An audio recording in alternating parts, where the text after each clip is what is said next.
What's going on, everybody? John Eric Poli back here with my MMA news, and I'm excited to talk to today's guest, Dustin Jacoby. Always a pleasure talking to him, and he's back today because he just picked up a big win over the weekend at UFC Vegas 20, where he defeated Maxim Grishin by unanimous decision. So let's bring Dustin in here. Dustin, how you doing, my man? I know you're back there in Colorado. Just how's things going a couple days after the fight? Hey, John, thanks for having me, man. I'm doing great. I'm excited to be on your show and talk about the fight a little bit. And like you said, man, picked up a big victory on Saturday. I'm very happy about that and onward and upward from here, man. Yeah, man, and we'll get things started here today by just talking a little bit about the win, just how you're feeling a couple of days removed from that really hard fought victory, because you guys went at it really for the whole 15 minutes of your guys' contest. Yeah, man, it was a very tough fight. It was a very tough veteran opponent in Max Grishin.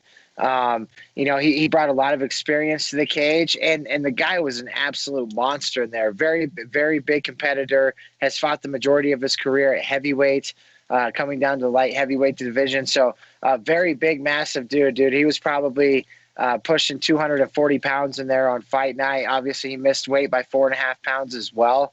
So took a little bit of a percentage of his purse, which is always nice. But yeah, man, a hard fought victory. Legs are a little bit sore. My nose is a little bit sore, but other than that, man, I feel great. I just gotta let things heal up. I'm going to be back in Vegas this week for our guys' golf trip, our annual golf trip that I'm going on. So I'm happy about that, and then we'll get right back to training and hopefully compete here May or June sometime or sometime early summer.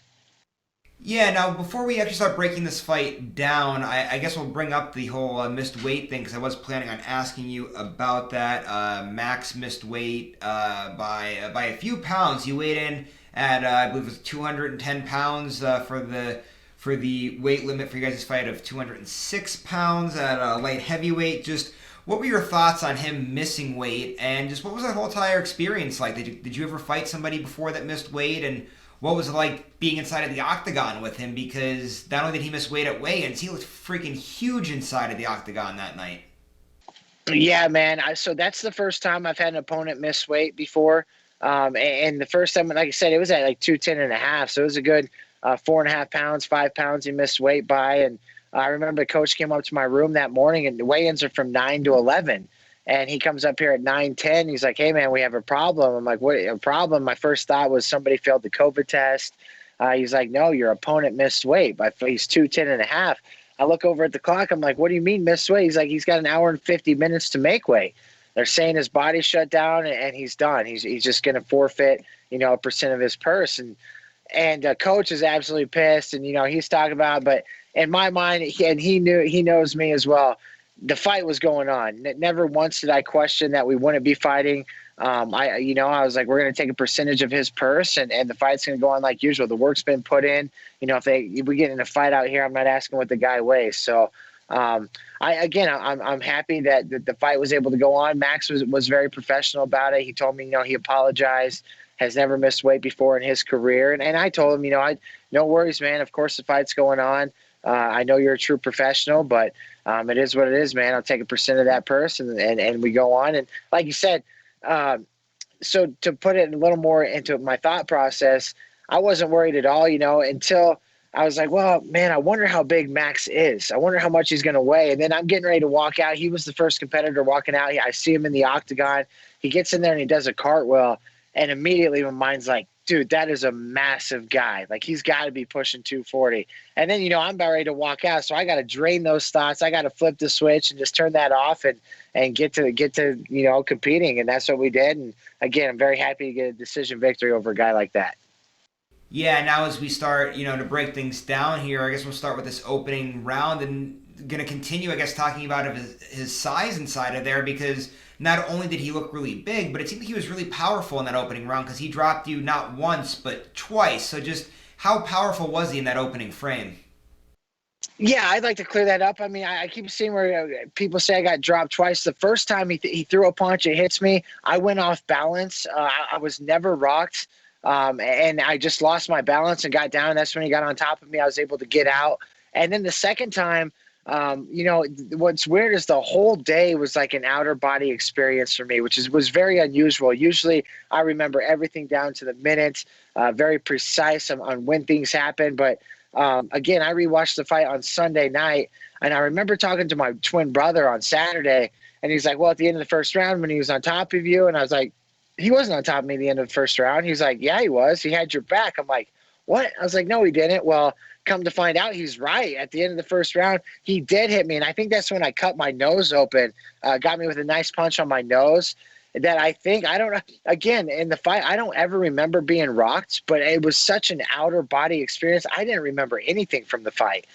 So maybe at the end, after watching it, he did get me with a nice one at the end of round one and finished the round very strong. So I think that was enough to take round one and give it to Max. But I thought I did a great job of coming back, getting my wits together, and finishing strong in the second and the third round. And when it went to the decision, man, I was extremely confident I won. I told my coach we won. And then I'm standing there, I'm waiting for him to announce my name. And they say, winner by unanimous decision.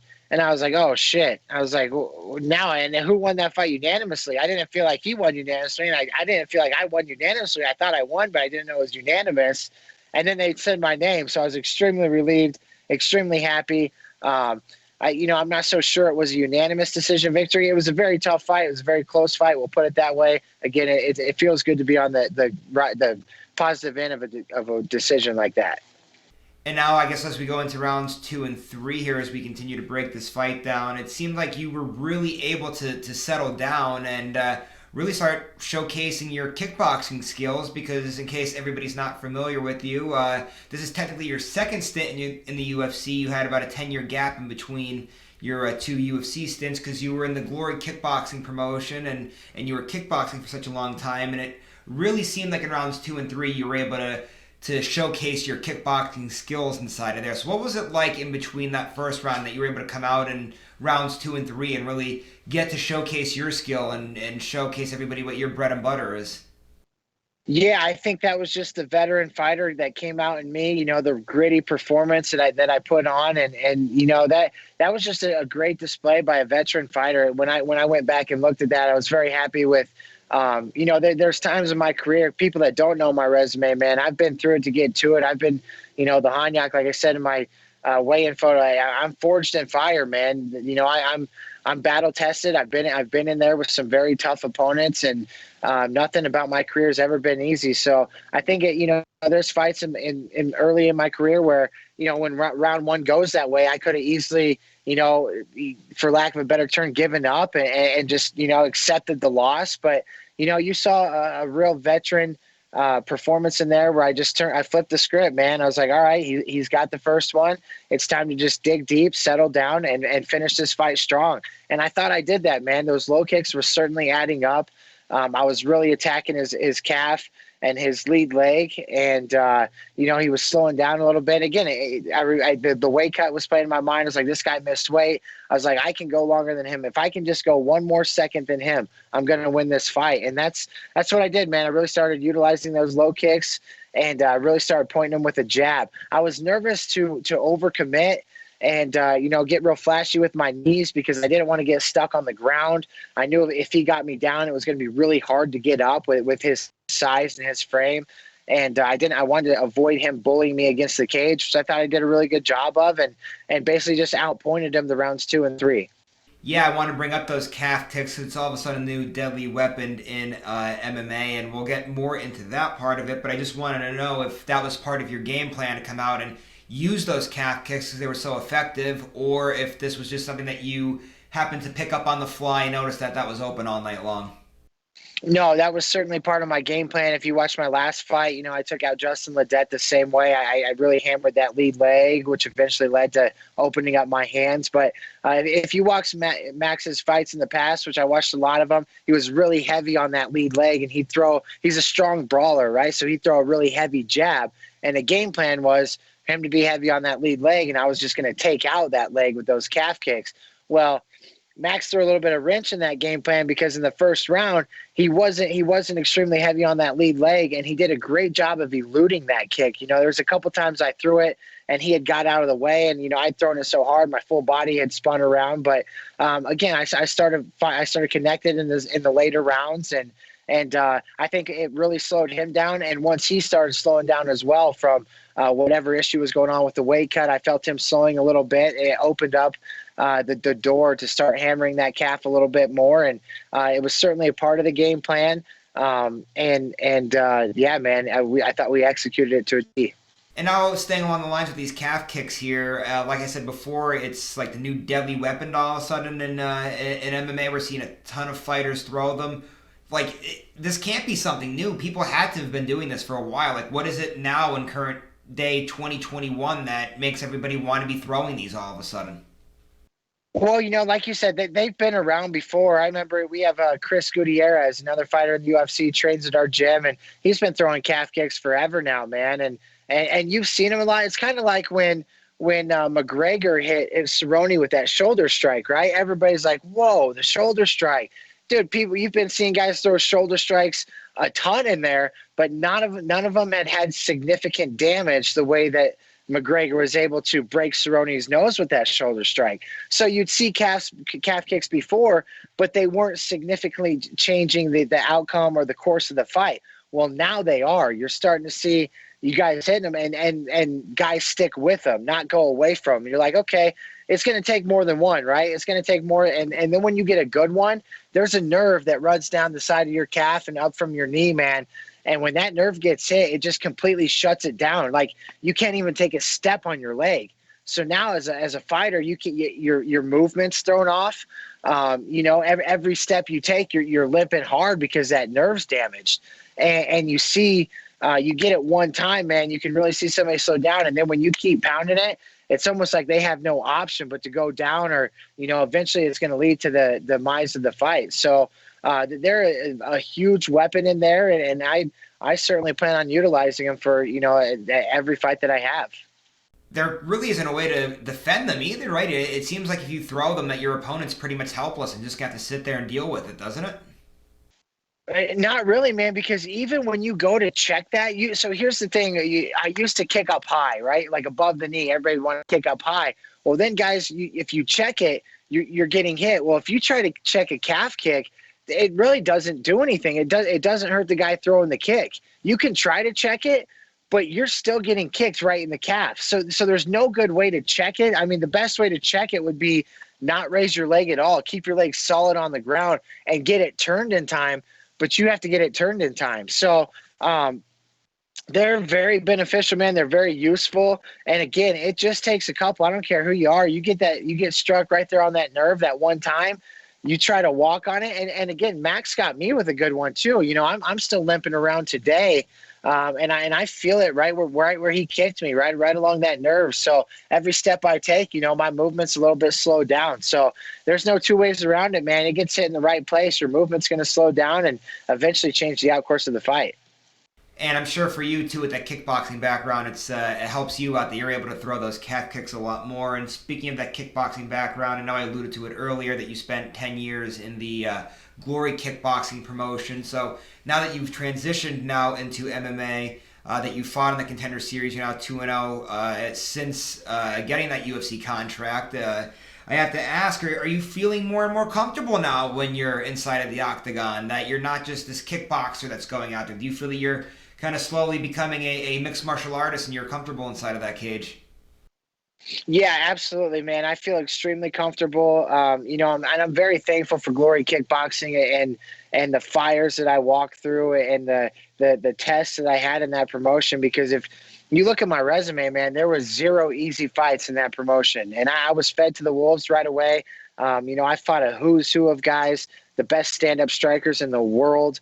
And it taught me how to be a fighter, man. It taught me how to go in there and really battle and really dig deep when things aren't going well and you're losing the fight, but to just continue battling. And, I lost four fights in a row with Glory Kickboxing, and everybody's like, man, what are you doing? Well, I'm the guy that's showing up. I'm the guy that's walking through that. There was also 3 of those decisions where I thought I won the fight. and they called the other guy's name. So it's like, man, it's not that I'm just coming up a little bit short, man. I had to keep sticking with it, and eventually led to the fighter I am today, man. I'm very battle tested. Again, you saw it in that fight with Max Grishin, man.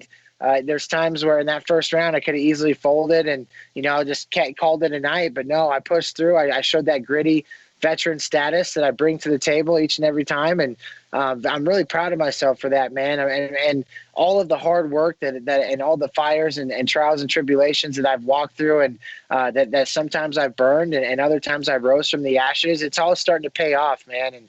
And very thankful for the road that I've taken, the road less traveled. And it's been an uphill battle the whole way, but it's molded me into the fighter that I am today. And very thankful for Glory Kickboxing.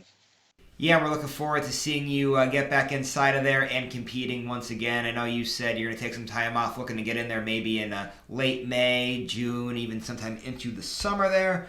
But for right now, though, what's next? I know you're a big hunter, but you said you're not going to do any hunting for the time being, that you're transitioning into the golf game. So what's the next big golf trip you have coming up? Yeah, man, I'm a big outdoors guy, and now that it's starting to get a little bit nicer outside, the hunting's in the past, or, the bird seasons came to a close, and obviously elk seasons came to a close. So now it's golf season, man. I got a big guys golf trip planned for this week out in Vegas. I just got home from Vegas yesterday, getting some laundry done, getting a bunch of things packed up, and I head back again tomorrow, and I'm out there for my annual guys golf trip. So super excited about that. We play Wednesday through Sunday. And just really looking forward to getting out on the golf course and enjoying some downtime with some of my good friends before it's getting back to the grind and getting back to work. And like you said, hopefully get in there, sometime around June, late May, June sometime. We'll see, let the body heal up. Like I said, my legs are pretty banged up still from the kicks I received and I gave. And it'll be a nice little layoff here. Get the sticks out, break the sticks out, get to swinging on the golf course, and then back to work, man. All right, Dustin, always a pleasure. Before you roll out those social media, management, sponsors, anything like that you want to touch on, please feel free to do so. Yeah, first and foremost, man, I just like to thank my family and friends. It's just a big, great group of people. I'm very blessed beyond measures to have all of them in my corner and the support system that I do have. My team at Factory X Muay Thai in Inglewood, Colorado, led by our general and OG, Mark Montoya, just a great mentor to myself and everybody at Factory X. And, as you can tell, we got a special thing brewing over there, man. We got a lot of fighters in the UFC, a lot of guys knocking on the door right now, and a lot of amateurs turning pro, up-and-coming guys that you're going to see in the big show. So very thankful for my team over at Factory X. Landau Performance, where we do strength and conditioning. Could not do any of this without them and the preparation and time and strength and effort they put into me and myself and the rest of the guys at Factory X to train there. My management team at Iridium Sports Agency, they're knocking on the door of managing close to 100 guys in the UFC, and they make me feel like I'm the only guy on their roster. So I'm very thankful for them. They bend over backwards, have been nothing but great for my career and for myself individually. And yeah, man, you can find me on Instagram at the Hanyak DJ. Same with Twitter, the Hanyak DJ, and Facebook. I keep it a little more closer, family and friends, and things like that. So a big thanks to Revivid Sports CBD. They've been in my corner for a while now, and very thankful for those guys. And I have a code that I'll be coming out with soon, or I know a lot of my fans and friends and followers ask me where they can get the CBD, and now I'll have a code where they can go to their website and get it discounted. So thankful, super pumped to have those guys on my team. And yeah, man, that's 3 in a row at the Apex. It's 4 in a row MMA. That's 7 in a row overall in kickboxing, MMA, and 12-2 in my last 14, man. So the train's picking up momentum. Steam's rolling. I'm just really happy with where I'm at in my career, man. And I look to let the beat build and keep it going. Definitely a lot of momentum on your side, and we're looking forward to seeing you continue to ride that momentum here in the future. Good luck with the golf tournament, and good luck as you get ready to go out there again in a few months and fight again. And to everyone that's out there watching this, I just want to remind all of you to go ahead, subscribe to this YouTube channel. You'll be able to see more great interviews like the one you just watched. Also, keep going to My MMA News. We have a lot of great content coming out there every single day of the week. My colleagues are putting in a lot of great work. And I just want to remind everybody, too, keep going to My MMA News' Facebook page, Instagram, Twitter accounts. Give us a like, give us a follow, because as always, we appreciate it, and we like bringing you guys all of your news. So thanks again, everybody, for watching. Appreciate it. We'll see you later, everybody.